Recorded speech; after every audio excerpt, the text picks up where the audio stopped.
Okay, Dr. Intan, mungkin anda telah melakukan kerja kepada kemasyarakatan sejauh ini. Apakah antara cabaran yang anda hadapi ketika anda di sana ingin mengenali para penduduk? Itu soalan yang pertama. Yang kedua, mungkin dalam mengimbangi cabaran sebagai seorang ibu, seorang profesional, seorang yang akan menjadi seorang aktivis bila dilantik. Mungkin apakah cabaran ataupun dalam mengimbangi tanggungjawab yang diberikan? Okay, bagi soalan pertama mengenai cabaran yang saya hadapi ketika menemu para penduduk, terutama mereka yang memerlukan bantuan melalui kerja-kerja kemasyarakatan. Mungkin yang pertama adalah mereka belum mengenali saya. Jadi kadang-kadang kalau kita hendak mengulurkan bantuan mungkin agak susah. Pihak yang memerlukan bantuan itu mungkin merasakan mengapa saya harus berkongsi pengalaman saya atau kesusahan saya dengan orang ini yang tidak saya kenali. Tapi seperti yang telah saya katakan, jikalau kita ingin membantu dengan ikhlas, saya rasa orang yang kita ingin bantu itu akan membuka dari segi berkongsi apakah yang mereka perlukan, apakah bantuan yang mereka harapkan. Kedua, mengenai mengimbangi peranan sebagai seorang ibu, seorang yang mempunyai kerjaya sendiri, dan jikalau dilantik sebagai seorang anggota parlimen, itu bukannya sesuatu yang mudah. Memang memerlukan penjagaan atau aturan masa yang baik. Tapi saya percaya saya bukan yang pertama.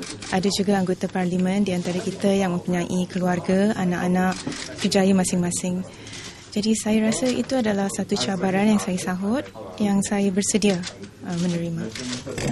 Sebenarnya anda membizakan diri anda daripada Encik Sapari juga dalam berlatar belakangan daripada pendidik Dr. Halimah Yacob dan juga Fatimah Latif dan Dr. Halimah Yacob. Dr. Halimah Yacob juga seorang pejuang bagi hak wanita. Mungkin apa yang boleh membizakan diri anda daripada mereka? Jikalau kita lihat Madam Puan Halimah, selalunya kita katakan Puan Halimah memperjuangkan hak-hak pekerja, hak wanita juga. Jadi sebagai seorang wanita, saya rasa tidak begitu banyak perbezaan, tapi ada perbezaan sedikit. Mungkin saya dari segi kanak-kanak, pendidikan, penjagaan dan perlindungan kanak-kanak, dan juga dari segi pendidikan di mana ibu-ibu atau ibu bapa boleh melibatkan diri dengan lebih banyak terhadap pendidikan anak-anak mereka. Saya rasa itulah satu sumbangan, satu aspek yang boleh saya mungkin asingkan ataupun berlainan daripada mereka. English. Okay. I think the first question that was asked was what are some of the challenges in reaching out to those who need help, for example the residents. I think I said that one of the greatest challenges is that they do not know who I am. So sometimes when you knock on their doors and you ask them how are things, how you need help, then they would probably be a bit reserved. They would say, why should I open up to you and tell you what are my problems? But I think what I mentioned earlier, it comes with sincerity. You show that you're sincere enough to help, that you really want to help. They will open up and they will tell you what it is that they need. Okay? I think the second question that was asked is, what are the challenges in balancing work, a career, having a family, and if elected, being a member of parliament? I said that I'm not the first. Okay? There are others before me who have done a wonderful job of balancing the three. And I believe it's something that I can do as well. It's a challenge. It is definitely a challenge. It's not easy to manage, but it's something that I believe that I can do. I'm able to live up to that.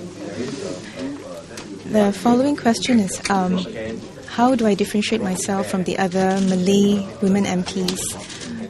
For example, Madam Halimah also is very interested in women's issues. So I said that Madam Halimah comes with the perspective from the workers, from the unions. But being women, both of us, of course we are interested in women issues.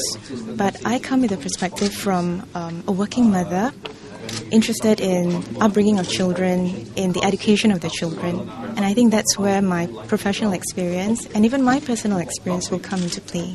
And I'll be able to contribute in that manner.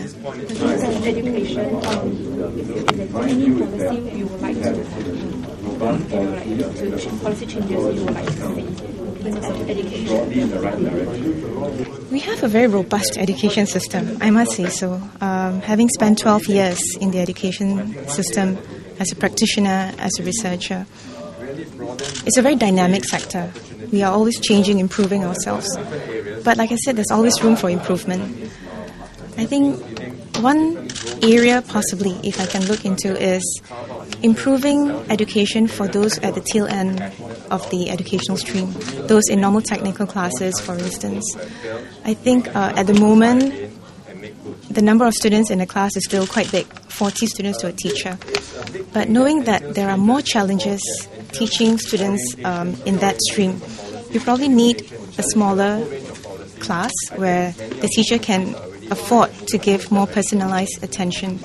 And probably the teacher also needs to undergo more training in terms of motivating such students, not just to teach them specific academic skills, but also life skills. Okay? But again, it's still a work in progress. It's something that we need to learn more from all the stakeholders involved, whether teachers, parents, and even the students themselves. Thank you. Intan, you've been seen in the Ang-Mo-Kio ward, right? And you've been helping out in Jenja, Kali. So there have been little interest from opposition so far. If you've been without a walkover, without contesting, how would you feel? Would you feel as happy? First of all, I'm not sure whether I'll be fielded there. That's where I've been doing my grassroots work for the past few months. So if supposing I'm fielded there, and if supposing there's no opposition, does it mean that I come in on an easy ticket? Not quite. I think whether there's competition, whether there's contest or not, what remains the same is the fact that you still have to serve residents. And it's not saying that we don't give residents a choice. We do. We allow opposition to come in anytime they want. But the essence of it all is serving the residents, whether we're able to listen to what they need, whether we're able to understand their aspirations, and whether we are able to do it wholeheartedly, willingly, and work with them. Okay, thank you.